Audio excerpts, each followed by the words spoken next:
abram as suas Bíblias no livro de Malaquias.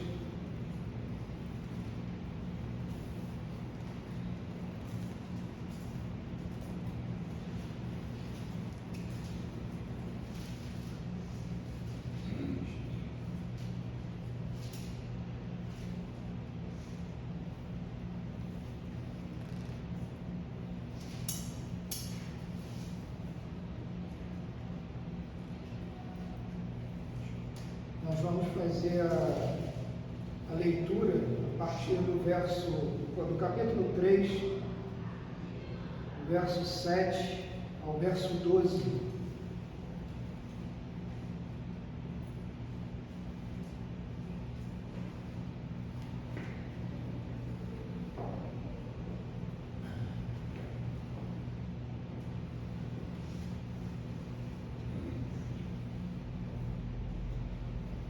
Todos se encontraram?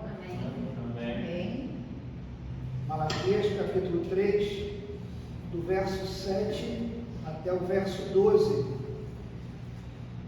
Diz assim a palavra do Senhor: Desde os dias dos seus pais, vocês se afastaram dos meus estatutos e não os guardaram.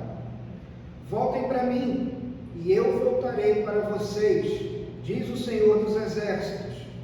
Mas vocês perguntam: como havemos de voltar? Será que alguém pode roubar a Deus? Mas vocês estão me roubando e ainda perguntam: em que te roubamos? Nos dízimos e nas ofertas. Com maldição vocês serão amaldiçoados, porque estão me roubando, vocês, a nação toda. Tragam todos os dízimos à casa do tesouro, para que haja mantimento na minha casa.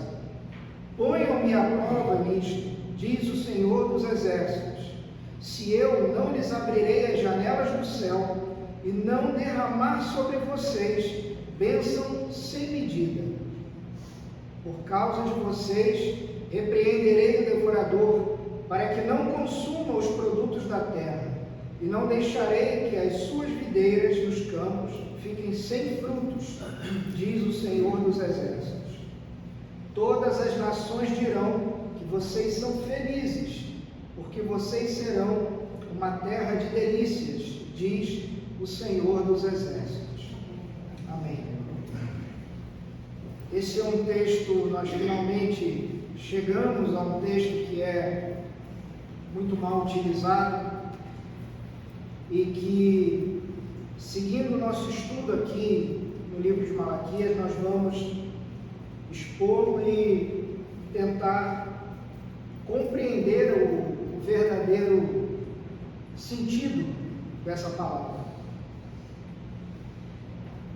A gente já vem estudando há algum tempo o livro do profeta Malaquias e aprendemos desde o início que o foco, o objetivo do profeta desse livro é falar sobre o culto que agrada ao Senhor.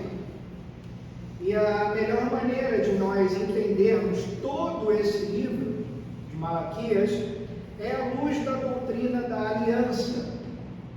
E essa doutrina é mencionada várias vezes durante toda a profecia de Malaquias. Mas você pode perguntar o que é essa doutrina da aliança? E nós temos uma vertente dela que é seguida pelos nossos irmãos presbiterianos e uma vertente dela que é seguida pelos batistas reformados. No nosso caso, essa segunda opção. Mas o que eu vou expor aqui é comum às duas vertentes. A doutrina da aliança, ela trata do seguinte: quando Deus chama Abraão e tira Abraão lá da terra de Ur, dos caldeus, firma com Abraão uma aliança. E essa aliança, ela é primeiro mencionada em Gênesis 12, e depois essa aliança, ela é ratificada, ela é validada, ou revalidada em Gênesis 17, da sua parte Deus promete que seria o Deus de Abraão e o Deus de toda a sua descendência, e que isso aconteceria para sempre. Deus haveria de protegê-los, abençoá-los, e também prometia dar a eles uma terra, um reino, em que a descendência de Abraão seria canal de bênção, bênção de Deus para toda a terra. Isso está mencionado em Gênesis 12, Gênesis 15 e Gênesis 17. Mas quais seriam as condições dessa aliança?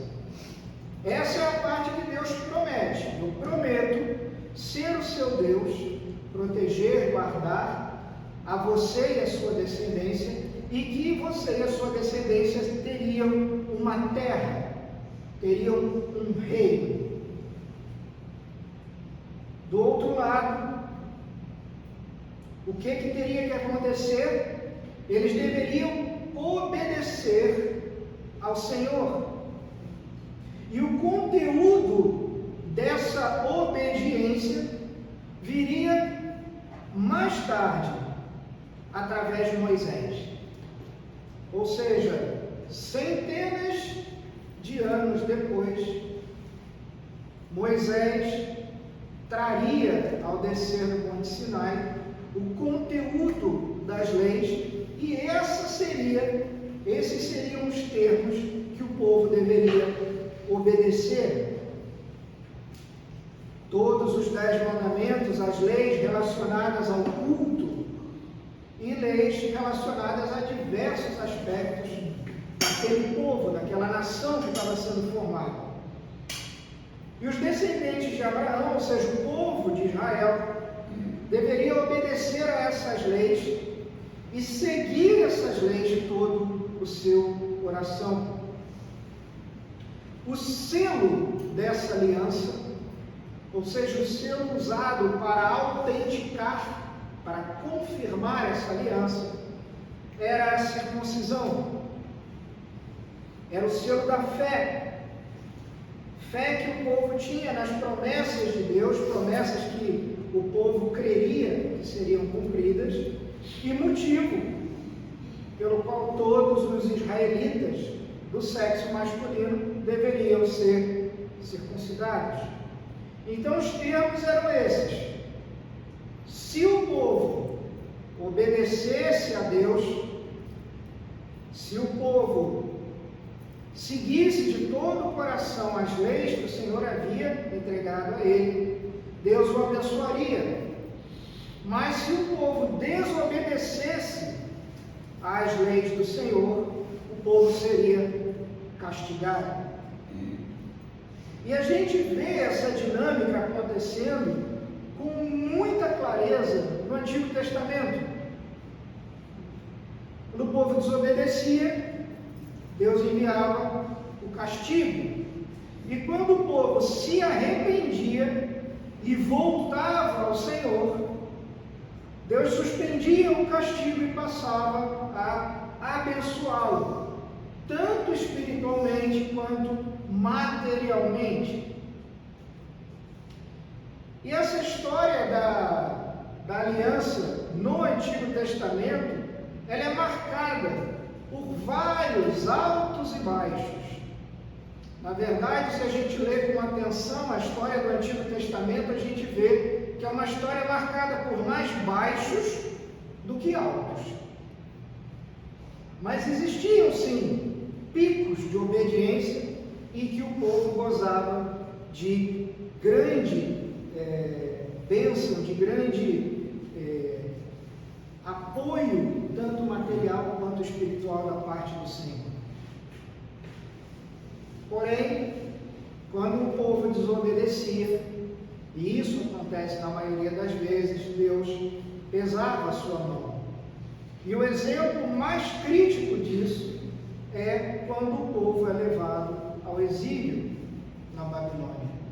Deus avisa que se ele não obedecesse, se ele não desviasse a sua atenção e as suas ações do mau caminho, deixasse os falsos deuses, não deixasse, na verdade, os falsos deuses, Deus iria puni-los, e uma nação estrangeira viria até eles e os levaria como escravos.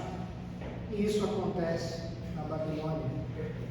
Em Deuteronômio 28, a gente encontra os termos dessa aliança, e nós já fizemos um comentário numa outra exposição do livro de Malaquias mesmo, onde a gente vê alguns versículos falando da bênção, acho que em torno de 14 ou 15 versículos, e mais de 50 versículos falando das maldições caso o povo não obedecesse.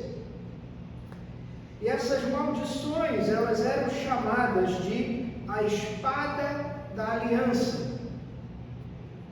Ou seja, toda vez que o povo quebra a aliança, Deus saca dessa espada da aliança, né, e vinha e punia o povo. E essa era o nosso mecanismo, era essa a ação que acontecia: obediência, bênção; desobediência, maldição. Só que essa aliança, querido, ela não foi revogada em Jesus Cristo. Essa aliança foi ratificada, ela foi revalidada em Jesus Cristo.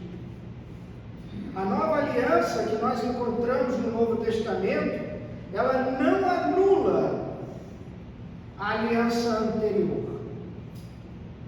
Ou seja, se você ler com cuidado Romanos capítulos 9, 10 e 11, você vai entender que essa aliança continua válida hoje.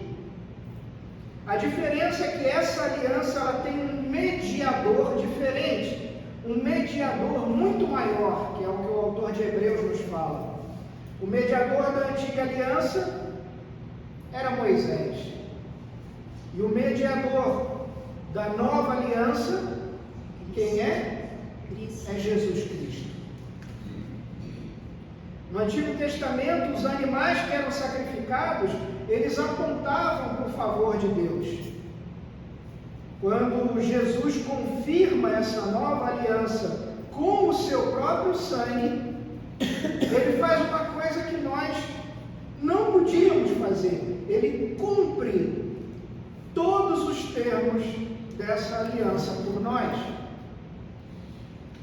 A obediência dele, como nosso representante, faz com que hoje nós sejamos abençoados e que nós recebamos hoje de Deus a maior de todas as bênçãos.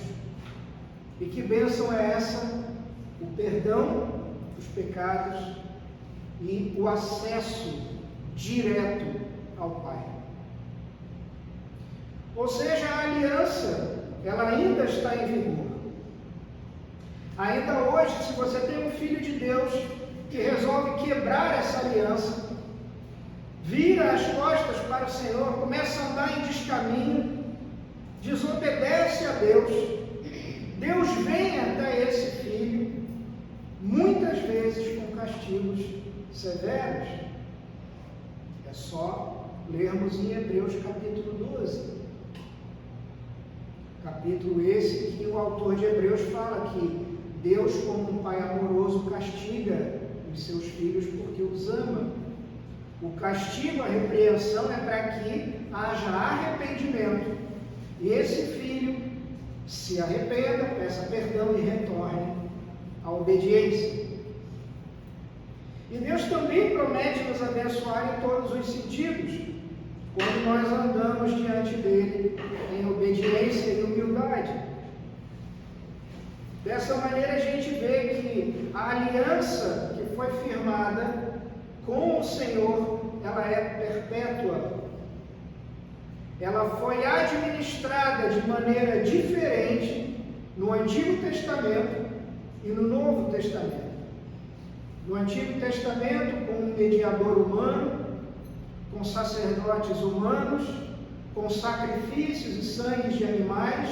No Novo Testamento, por um novo mediador, um novo sacerdote, e com o derramamento do sangue do Cordeiro, do Filho de Deus que tira o pecado do mundo.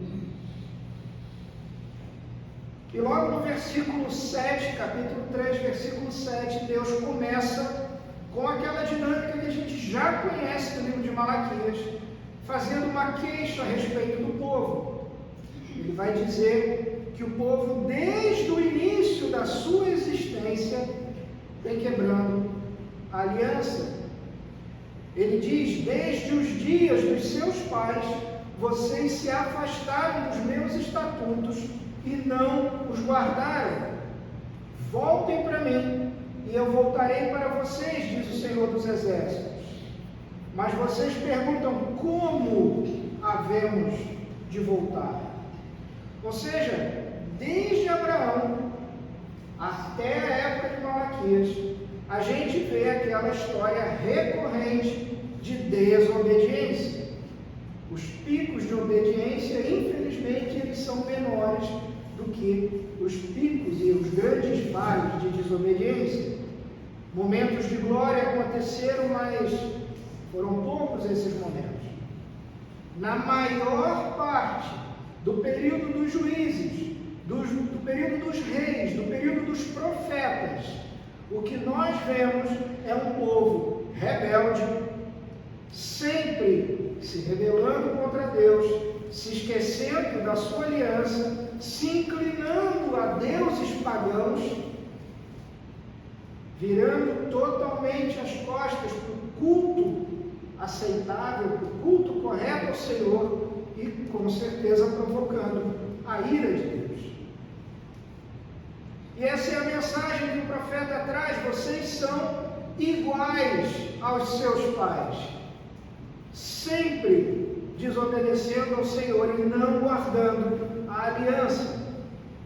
É por isso que vocês estão passando por momentos tão difíceis de aflição financeira, falta de chuva, colheitas que não prosperavam e pragas de gafanhotos.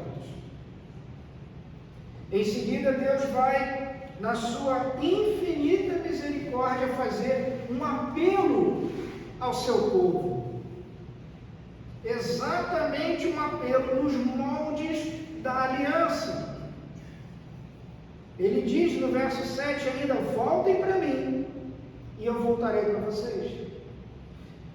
E o verbo usado aqui no hebraico é muito interessante. É um verbo que significa dar meia volta.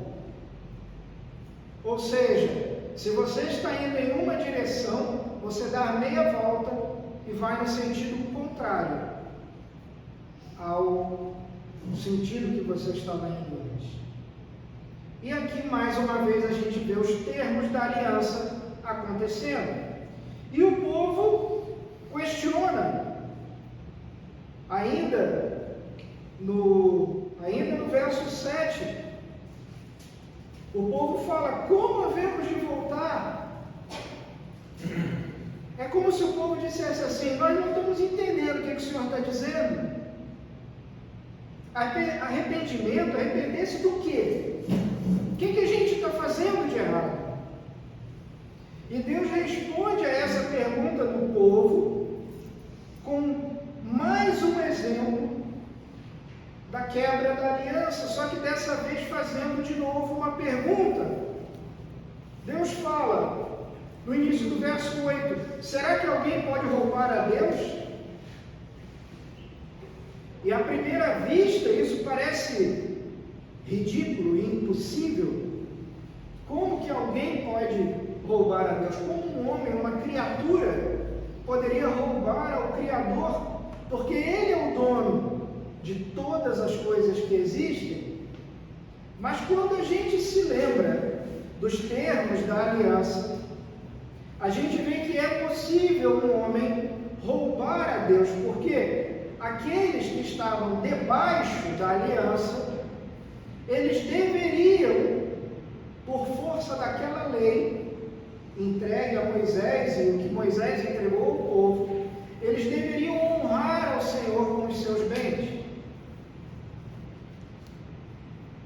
Então, segundo a lei, se a sua propriedade prosperasse, seu rebanho multiplicasse, a sua produção de cereais aumentasse, a pessoa deveria separar 10% de tudo, porque aquilo pertencia ao Senhor.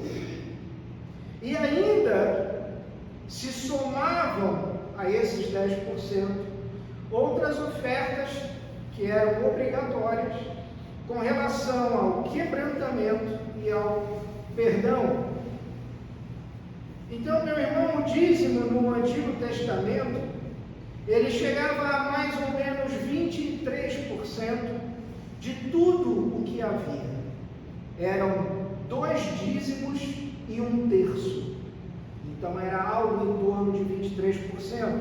Isso era usado para o sustento da estrutura do templo e o sustento dos sacerdotes e dos levitas. E aqui Deus menciona dízimos e ofertas apenas como um exemplo, porque o povo estava quebrando a aliança em vários aspectos. Mas esse é o aspecto que Deus escolhe trazer ao povo. E você pode perguntar, tá, se o povo estava quebrando a lei em vários aspectos, por que esse aspecto em específico? Porque esse aspecto tem absolutamente tudo a ver com o culto. Esses dízimos e essas ofertas, eles deveriam ser levados ou trazidos a Deus no culto. E aí vem mais uma pergunta debochada do povo: em que nós te roubamos?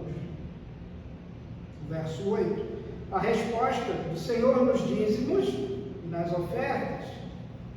E em seguida Deus vai passar a mostrar por que as colheitas daquele povo não estavam produzindo, por que havia uma praga de gafanhotos, por que não chovia e por que o povo era servo de uma nação estrangeira, a nação persa.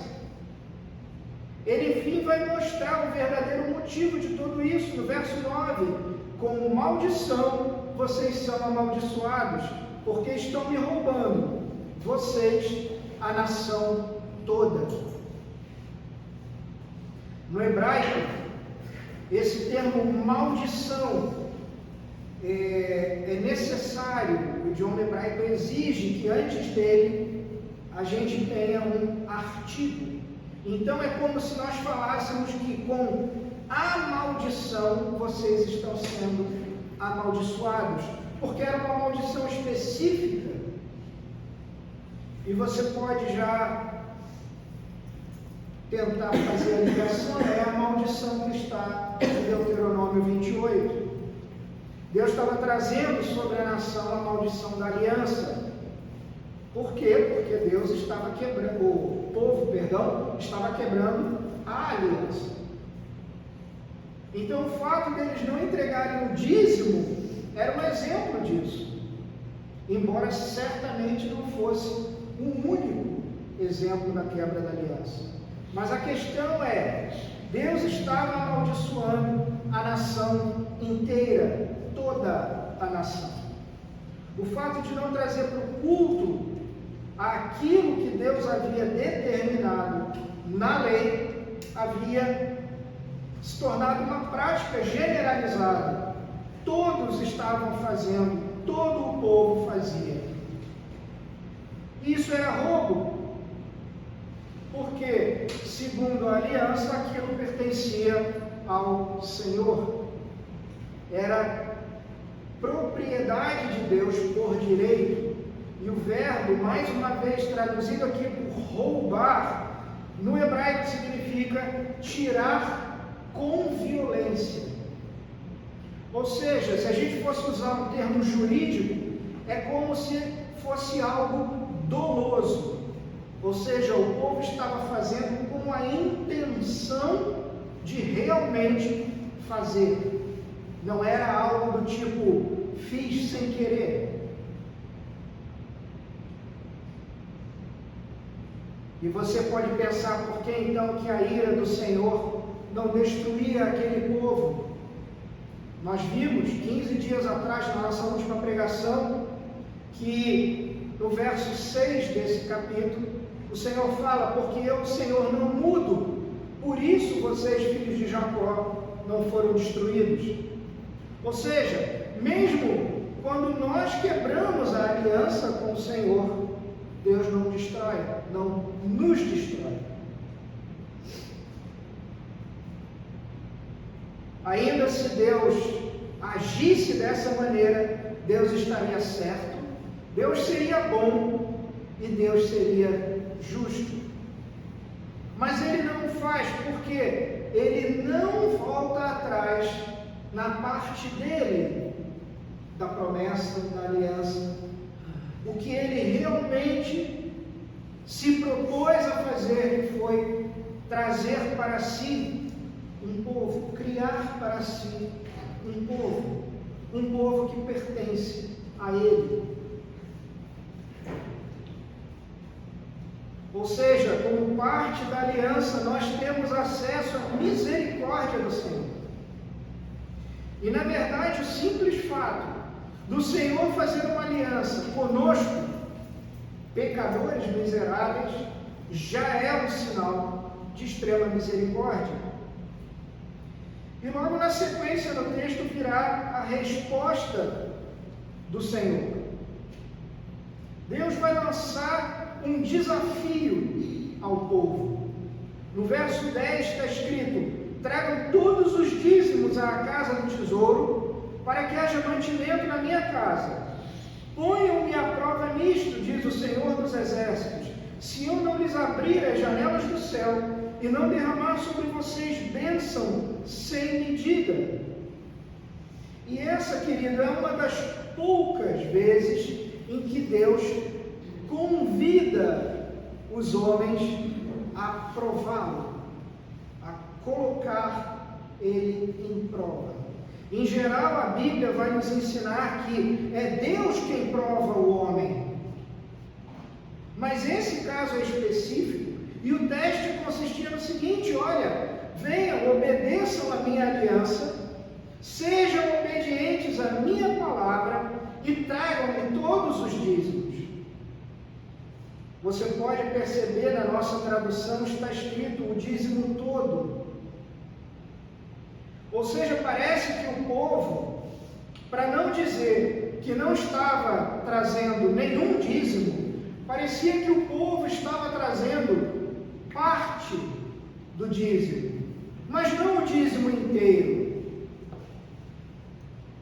E você pode se perguntar: meu Deus, seria isso possível? E você lê com atenção o Novo Testamento e você vê que sim, isso é possível. Lembra da história de Ananias e Safira? Lá no livro de Atos, eles não eram obrigados a trazer nada aos apóstolos, mas eles vendem uma propriedade e ficam com metade do valor da propriedade e entregam a outra metade, dizendo que essa outra metade havia sido o valor total da venda. E você deve se lembrar que os dois morrem. Ananias imediatamente, e Safira, quando retorna, Pedro pergunta a ele, ela confirma que a mentira era aquela, ela morre também. Ou seja, o pecado não é entregar metade.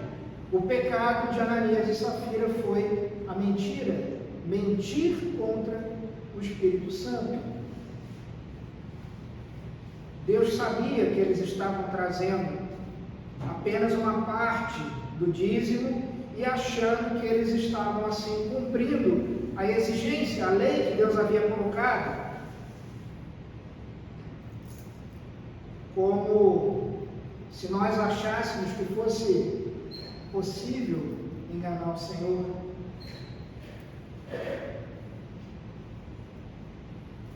E o profeta vai relatar aqui que Deus diz que tragam todo o dízimo à casa do tesouro, e a casa do tesouro era um depósito, era um grande depósito onde eram acumulados e guardados os cereais, o gado e tudo mais, para depois ser distribuído entre a tribo dos levitas, depois distribuído entre os sacerdotes.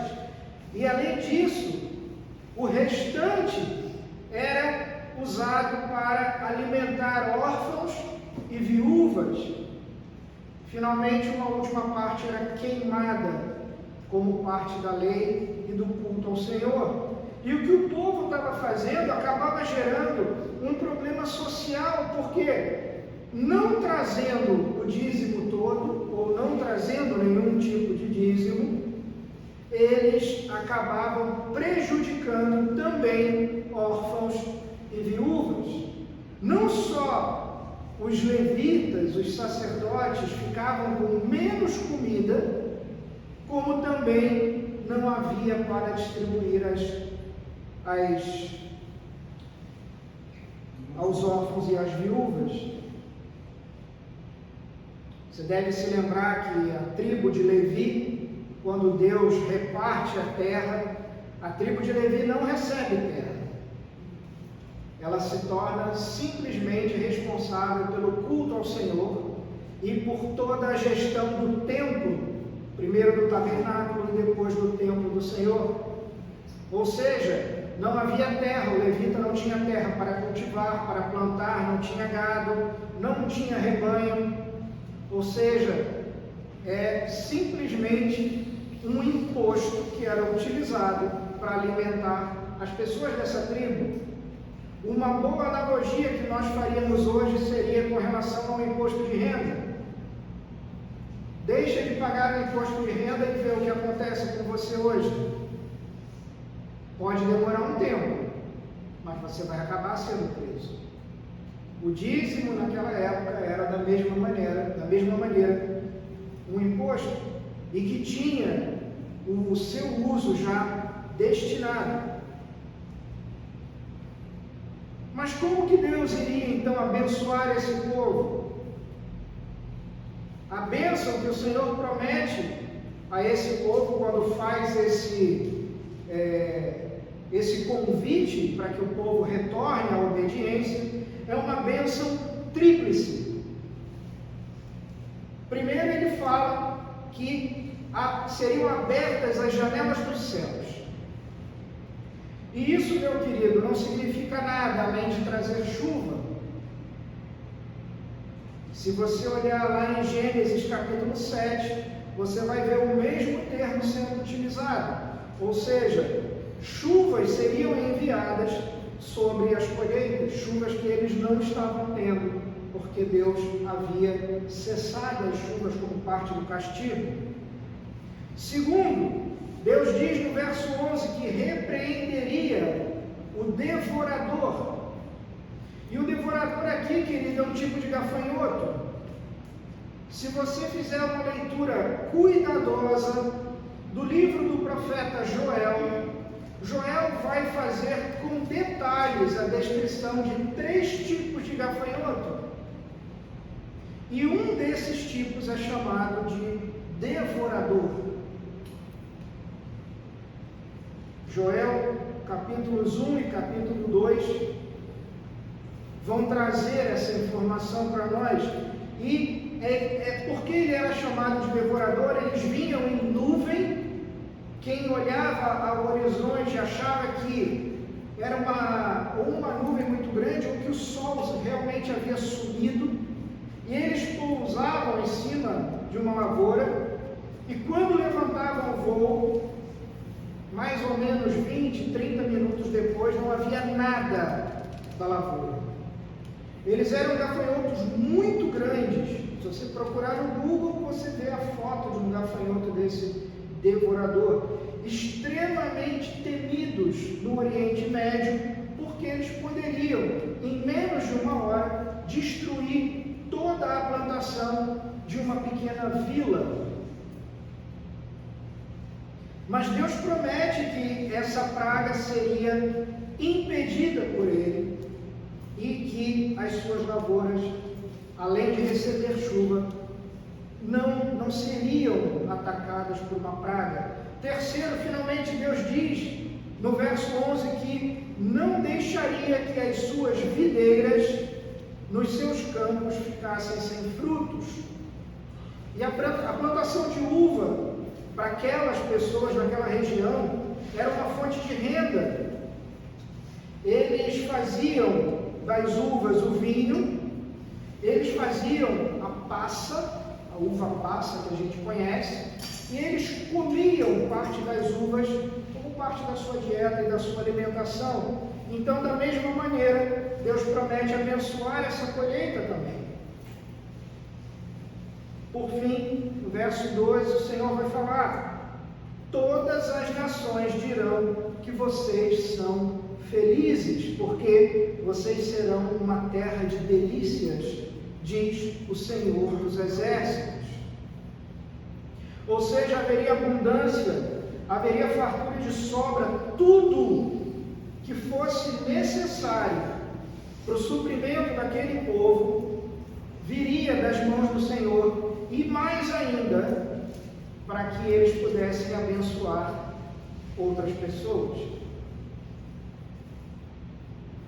E mais uma vez a gente chega às nossas aplicações, como que eu posso usar e aplicar esse texto para nós hoje. O que isso, Rodrigo, tem a ver com o culto? Porque estamos estudando e falando sobre o culto. Em primeiro lugar, nós já vimos que o culto é uma expressão daquilo que a igreja acredita, da teologia, da boa teologia de uma igreja, ela é expressa no culto. E da mesma forma, o culto, a maneira como cultuamos, é uma expressão da nossa obediência ao Senhor. Porque na condição de povo de Deus, na condição de filhos de Deus, o Senhor formou uma aliança conosco, e essa aliança é perpétua. E nós precisamos obedecer a essa aliança. Lembra, se você já, em outras pregações nós já comentamos isso, mas se você já assistiu aquele curso que está lá no YouTube, o curso de discipulado e batismo, logo no início nós começamos falando sobre lei e evangelho. E você deve se recordar de que as leis cerimoniais cessaram. O dízimo faz parte das leis cerimoniais. A circuncisão fazia parte dessas leis cerimoniais, também cessou. Mas os 10 mandamentos, a lei moral, ela permanece até hoje. É por isso que nós lembramos aos queridos de que a aliança continua. Ela foi mediada de forma diferente no Antigo Testamento e no Novo Testamento, mas a aliança permanece e nós precisamos obedecer. O culto público que nós prestamos continua fazendo parte dessa aliança, a aliança que o Senhor fez conosco. Aliança essa que foi firmada no sangue de Jesus Cristo. Hoje celebramos a Páscoa. Na sexta-feira nós nos recordamos, na verdade na quinta talvez, para nós, né? Porque o calendário hebraico é um calendário lunar, mas lembramos a morte do Senhor na cruz, lá no Monte Calvário. E ao derramar o seu sangue, ele firma essa nova aliança conosco. E no culto, inclusive no culto, nós celebramos o selo dessa aliança. Lembra? A aliança no Antigo Testamento havia sido selada através da circuncisão. A partir do 8º dia, no 8º dia, aquele recém-nascido deveria ser circuncidado. Hoje, nós temos o batismo e a Santa Ceia, ou seja, o sangue do nosso Senhor derramado por nós, quando nós celebramos a ceia, e o batismo, que é o selo externo dessa aliança que é feita através do Espírito Santo conosco, é o selo, a prova pública, externa, de que agora aquela pessoa faz parte da igreja local, da igreja visível, e a igreja agora deve também cuidar dessa pessoa. Tudo no culto pode ser pensado nesses termos da aliança: o batismo, a ceia, a pregação da palavra, a palavra que nos ensina a lei que nós devemos obedecer. E o culto, na verdade, só pode ser entendido à luz da aliança que o Senhor tem conosco e de que nós temos a aliança com Ele em Cristo Jesus. E essa é a principal lição que a gente tira desse texto que nós estudamos. Em segundo lugar, a gente aprende que obediência traz bênção, sim, e a desobediência traz também maldição, e isso continua válido hoje, tanto para o culto quanto para a nossa vida em geral. E por isso, se você tem alguma dúvida, leia Hebreus, não leia só o capítulo 12, leia do 1 ao 12, a história que o autor da carta aos Hebreus nos fala é exatamente isso, desde o início, dizendo: olha, antes falavam conosco através dos profetas, agora falam conosco de maneira definitiva através do próprio Filho de Deus. E vai falar do sacerdócio do Senhor, vai falar da nova aliança no sangue do Senhor. E por desdobramento a gente chega à questão de dízimos e ofertas. E existem opiniões diferentes a respeito do assunto, se o dízimo é válido na nova aliança ou não. E eu pretendo cobrir isso numa próxima pregação. A gente ainda tem mais uma pregação no livro de Malaquias e farei uma última pregação falando sobre a mordomia cristã com as finanças, onde a gente vai efetivamente abordar esse ponto. A questão é, na nova aliança, o quanto Deus pede de nós.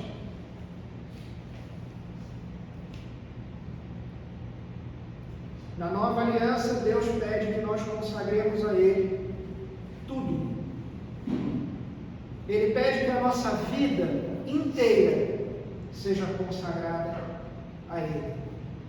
Então, nesses termos, se fizermos uma comparação, a nova aliança é muito mais dura nesse sentido do que a aliança do Antigo Testamento. Esse nosso referencial do Novo Testamento é bem mais rigoroso.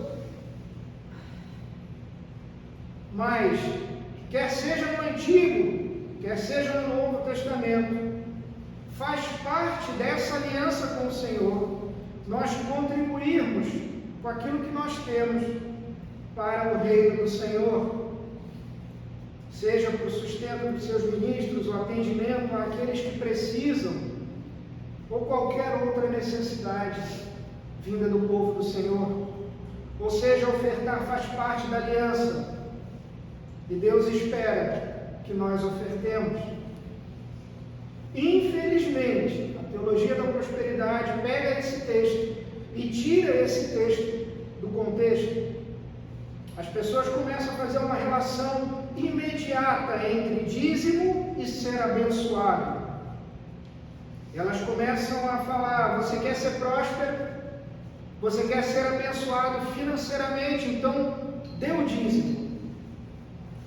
O problema, querido, é que esse não é o que o texto ensina.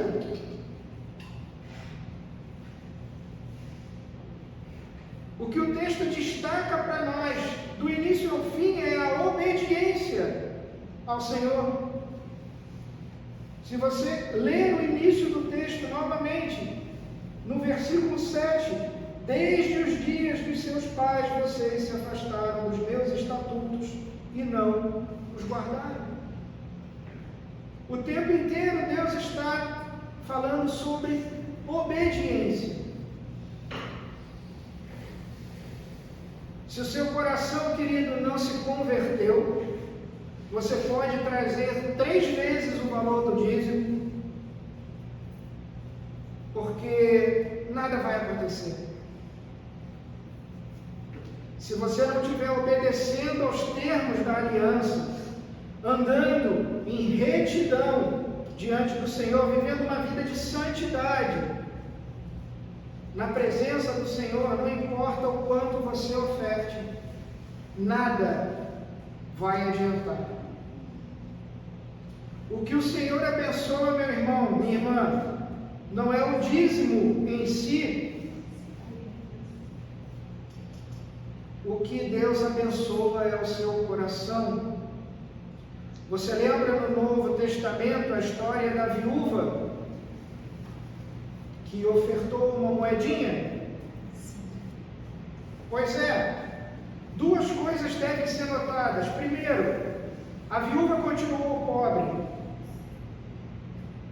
Não foi o fato da viúva oferecer tudo o que ela tinha que fez com que Deus tornasse a viúva rica. Ela permanece pobre. Segundo, Deus abençoou o coração daquela mulher.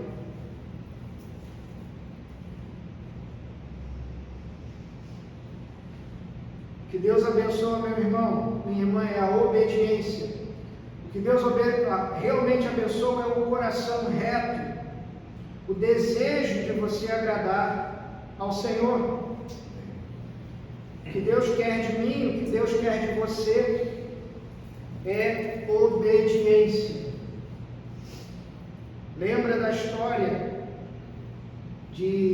do rei Saul, quando volta da batalha com os amalequitas, e Samuel chega para Saul e diz para Samuel, Samuel diz para Saul que nenhum despojo daquele povo deveria ser trazido, nada, todos deveriam morrer e nenhum despojo trazido.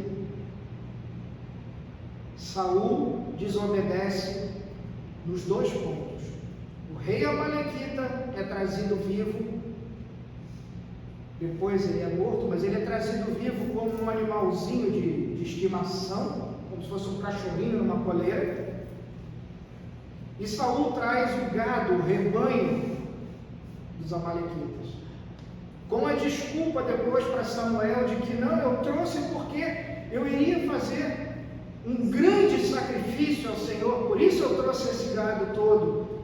E a resposta de Samuel é: o Senhor não se agrada de sacrifício, o Senhor se agrada de obediência às leis dele. Deus quer que nós nos sujeitemos aos termos da aliança. Deus quer que nós o sirvamos de todo o nosso coração. Deus quer que nós consagremos toda a nossa vida. Toda a nossa vida não significa 10% do meu salário. Toda a minha vida não significa o tempo que sobra para eu ofertar ao Senhor. Lembra nas outras exposições que nós fizemos? Deus não quer o que sobra, Deus quer o melhor de você. Deus quer o melhor do teu tempo, o melhor da tua dedicação. Deus quer o melhor da tua vida. É por isso que a Bíblia vai usar o termo de primícias, como o Beto leu para a gente aqui em 1 Coríntios, falando que Jesus era a primícia dos que dormem, ou seja, ele foi o primeiro. Deus quer as primícias da nossa vida. Ou seja, meu irmão, minha irmã, o culto é uma expressão, uma das expressões da aliança que Deus fez conosco, que nós fizemos com o Senhor, em Jesus Cristo, pelo seu sangue, através da fé. Vamos orar? Fecha os teus olhos.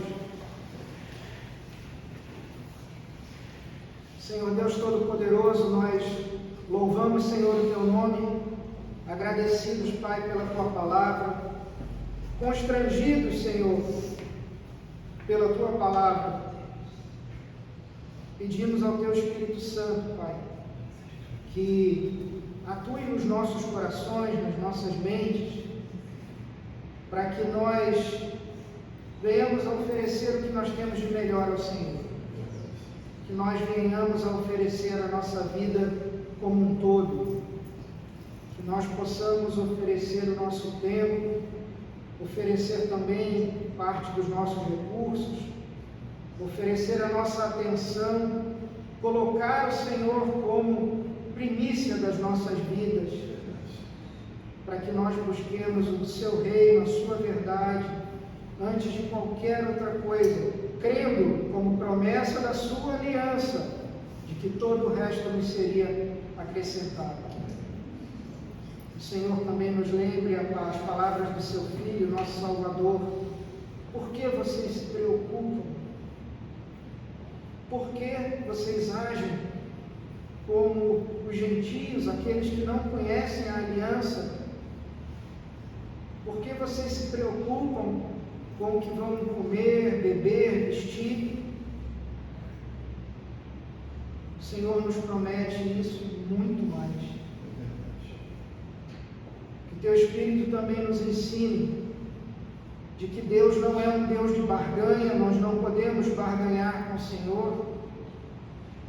A sua soberania é santa e deve ser sempre lembrada por nós. Pedimos, Pai, que teu Espírito abra os nossos olhos, os nossos ouvidos, que o Senhor nos dê um coração novo, um coração de carne, que o Senhor retire aquele coração de pedra e que possamos, Pai, viver não só o culto, mas a nossa vida em formato de culto ao Senhor, o tempo todo, que nós estejamos vivendo uma vida que agrade a Ti. Pedimos que o Senhor nos leve às nossas casas em segurança, que o Senhor cuide das nossas famílias, das nossas necessidades, que o Senhor coloque a Tua mão poderosa sobre aqueles que têm enfrentado doenças, sofrimento, luto, que o Senhor venha com a Tua santa misericórdia, cuidando, consolando e nos convencendo, Pai, do Teu amor, do Teu cuidado. Essa é a nossa oração, nós a fazemos no nome do nosso Senhor e Salvador Jesus Cristo. Amém. Amém.